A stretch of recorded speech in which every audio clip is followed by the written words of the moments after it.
Thanks for joining us from the Ohio AgNet. Voice you know with the News You Trust studio, sponsored by Grain Equipment Company, where innovation meets execution. I'm Dale Menyo. Let's check in with Rod Bain at USDA on some of Secretary of Agriculture Brooke Rollins' comments yesterday. Providing a heads up during Tuesday morning's National Ag Day ceremony at USDA headquarters. Secretary Rollins will be announcing that USDA is expediting up to $10 billion in direct assistance payments through the Emergency Commodity Assistance Program for the 2024 crop year. USDA Farm Production and Conservation Deputy Undersecretary Brooke Appleton. The announcement later in the day included details such as sign-up starting Wednesday, with pre-filled applications arriving to eligible producers soon after. Producers wishing to apply before their pre-filled applications arrive can do so by going online to www.fsa.usda.gov/ECAP using a login.gov account and password, or by visiting their local Farm Service Agency office. Producers must submit their applications and 2024 acreage report by no later than August 15th. I'm Rod Bain reporting for the U.S. Department of Agriculture in Washington, D.C. And thanks, Rod. Well, Ag Secretary Brooke Rollins on Monday announced USDA will extend waivers to allow faster line speeds at pork and poultry industry facilities, describing the actions as efforts to reduce burdens on the industries by getting rid of outdated requirements. USDA will extend waivers allowing faster line speed processing for pork and poultry operations and begin rulemaking to allow those faster line speeds to become permanent. Industry groups and unions representing workers are still split over the impacts of the decision. America leads the world in pork and poultry production, and we are committed to ensuring our producers remain competitive on a global scale without being held back by unnecessary bureaucracy, Rollins said in a news release. Under President Trump's leadership, we are cutting unnecessary red tape, empowering businesses to operate more efficiently, and strengthening American agriculture, all while upholding the highest food safety standards. The directive instructs the Food and Safety Inspection Service to allow faster line speeds at pork and poultry processing facilities, ensuring they can meet demand without excessive government interference, USDA stated, and USDA will begin immediate rulemaking to increase line speeds at processing plants. FSIS also will not require processors to submit more workplace safety data. Additionally, FSIS will no longer require plants to submit redundant worker safety data, as extensive research has confirmed no direct link between processing speeds and workplace injuries. The National Pork Producers Council noted the group has advocated for faster line speeds since 2019. FSIS permitted 6 pork plants to increase line speed starting in November of 21 and extended that trial multiple times through January 15th of this year. FSIS released a study of the plants concluding that line speeds were not the leading factor in worker musculoskeletal disorder disease risk at these plants, NPPC stated. Today's weather brought to you by Seed Consultants. Simply better performance online at seedconsultants.com. Here's the forecast. Another warm day for Ohio today, but changes are coming to our forecast pattern. I'm Chief Meteorologist Ryan Martin. Let's take a look at your forecast update. Through the day today, we see strong southwest flow dominating the landscape. That's going to take temperatures up well above normal. I don't think we're quite as warm as what we saw last week, but we are warm. Clouds will be increasing late this afternoon, and rain will start to push into Ohio after sunset on through the rest of the overnight. I'm looking at predominantly rain, but cold air comes racing in very quickly. So in the pre-dawn hours, we can see rain end as a little bit of snow, and a secondary wave of sloppy wet snowflake action may come across Lake Erie into northern tier counties of the state through tomorrow afternoon. But I don't think it is a big deal. Liquid equivalents of this system anywhere from 1/10 to 6/10 of an inch. Coverage will end up being about 90% of Ohio. Cold air comes in behind the system and parks for Thursday afternoon and evening. Friday, we see a slight bit of late afternoon, evening moderation. That's ahead of another weather system that brings spits and sprinkles and flurries overnight Friday night into early Saturday morning. I'm Ryan Martin. And thanks, Ryan. Let's check in with Dusty Sonnenberg with a recap of some of the conversations from the Commodity Classic. I'm visiting today with Philip Good. We are at Commodity Classic, and Philip is chairman of the United Soybean Board. Philip, thanks so much for your time. You've had a really busy couple days with everything that goes on with Commodity Classic. But even before that, just a week or so ago, you guys had your big board planning meeting for the year. I guess let's talk a little bit about the work of USB and some of the big things you guys are looking for as you allocate dollars towards projects this year. Sure. Well, we had the great opportunity to gather last week in New Orleans. The board, 77 of us, are farmer leaders. They truly are leaders. Volunteers coming together, working in work groups that are divided between different areas that we think are extremely important, both on the supply side and the demand side. Have a new work group looking just specifically at exports. We're all realizing the importance of demand, the importance of exports, of getting our product to where it needs to go. So yeah, demand is extremely important. And then, we're involved in research, education, and promotion. We're looking at the communication side as well, of getting that out both to the 500,000 farmers, of trying to bring value to them, letting them know what we're doing on their behalf, so they realize the value and the return to their checkoff dollar. And so one of the things I'm excited to talk about is the $12.30 return that they're getting for every dollar that they're getting in the checkoff. And so that was a great study and great information, and the ripple effect that return is actually giving for communities, GDP, tax revenues. It's truly a ripple effect. Absolutely. I think anytime somebody could trade you a dollar for $12.30 back, they'd take that deal every time.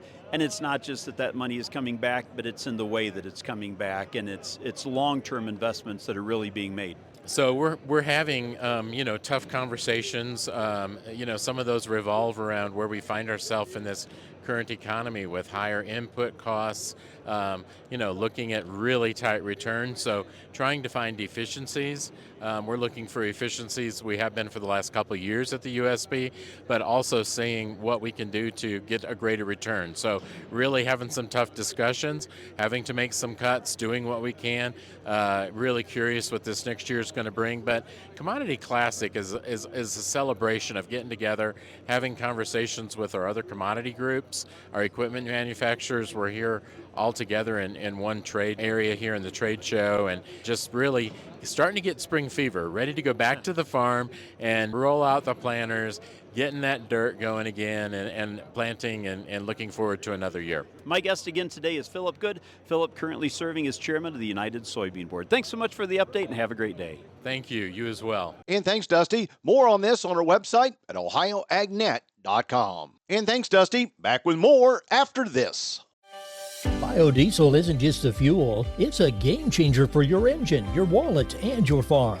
Cleaner burning and efficient, biodiesel enhances engine life, power, and fuel economy. Plus, it delivers real value, adding $1.33 to every bushel of soybeans grown. That's 13% more value per bushel, directly tied to the biofuels market. Ready to turn soybeans into power and drive with purpose? Learn how at soyohio.org.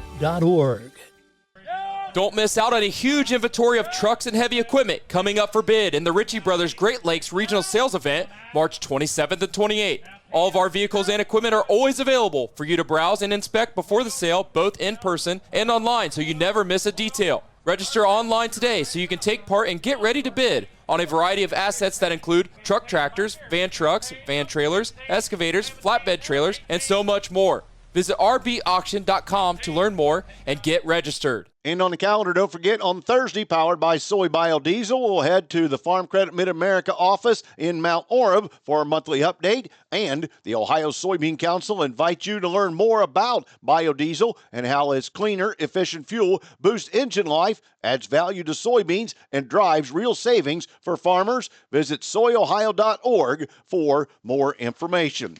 Well, let's talk about a sweet deal in Ohio.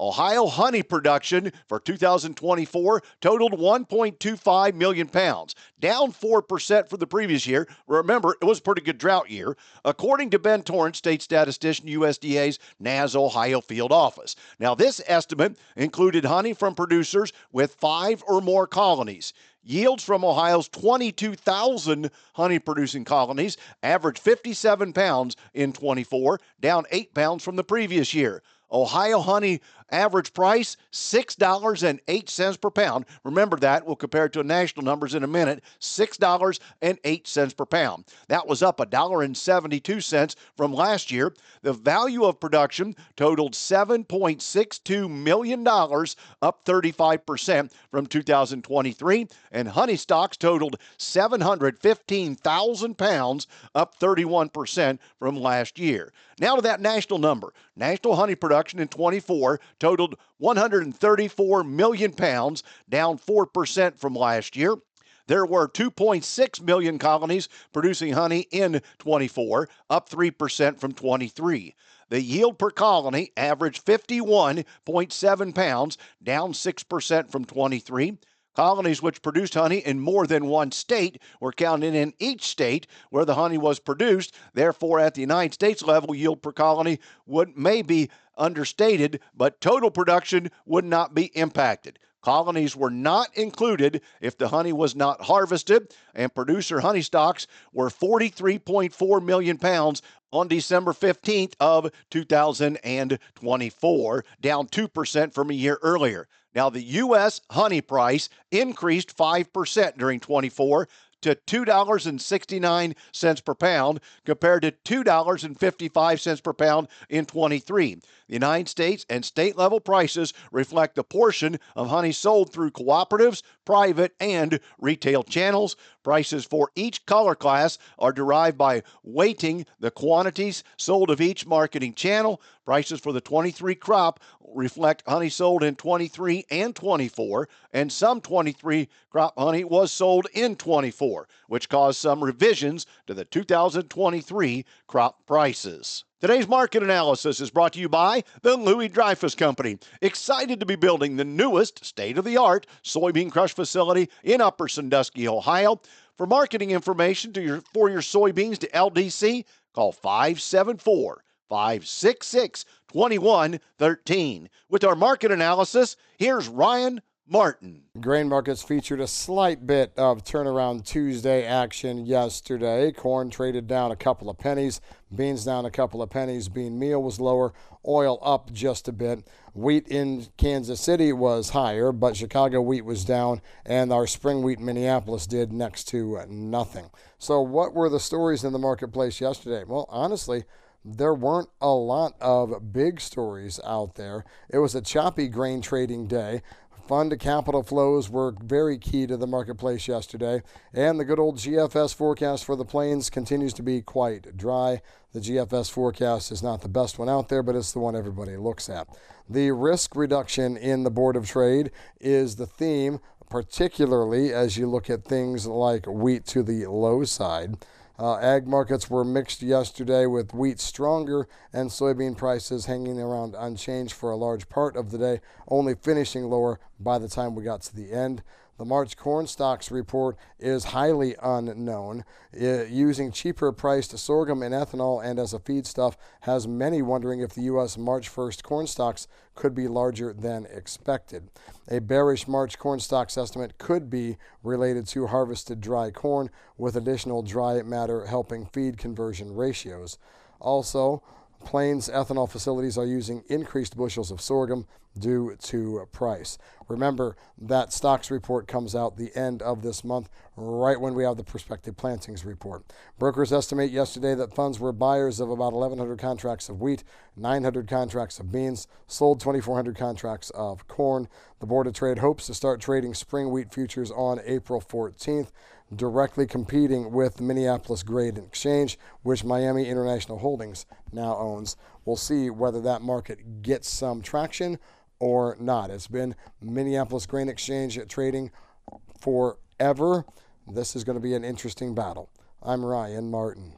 And thanks, Ryan. Today's market's brought to you by Seed Consultants. Simply better performance online at seedconsultants.com. Overnight at the open, December corn down 1 at 4.53 1/4 cent. November beans up 1 at 10.16 1/2, and July wheat down 4 3/4 at 5.77 1/4 cent. April cattle up 35 at 205.37. April lean hogs down 47 at 87.60, and April feeder cattle up 35 cents at 284.55. Thanks for joining us. This is the Ohio AgNet.